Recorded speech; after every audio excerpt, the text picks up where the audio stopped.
Pernahkah Anda mengalami kebas di tangan atau kaki yang datang secara tiba-tiba?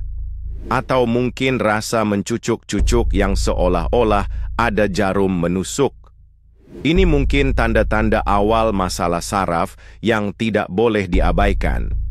Kebas dan kesemutan yang sering berlaku boleh menjadi petunjuk kepada gangguan aliran darah ke saraf atau keradangan yang berlaku di bahagian tertentu badan. Pada mulanya, Anda mungkin menganggap ia disebabkan oleh duduk terlalu lama atau keletihan, tetapi apabila simptom ini semakin kerap berlaku, ia boleh menjadi lebih serius. Kebas yang bermula di hujung jari boleh merebak ke seluruh tangan dan kaki dan kadang-kadang disertai dengan rasa sakit mencucuk-cucuk atau seperti terbakar. Ini boleh menyebabkan pergerakan menjadi perlahan dan kaku, terutama di bahagian sendi.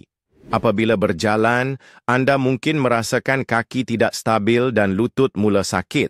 Jika tidak dirawat, masalah saraf ini boleh membawa kepada komplikasi yang lebih serius seperti kelemahan otot, pergerakan yang terhad, atau kehilangan fungsi anggota badan. Oleh itu, penting untuk tidak mengabaikan tanda-tanda awal ini dan mendapatkan rawatan segera agar kualiti hidup tidak terjejas.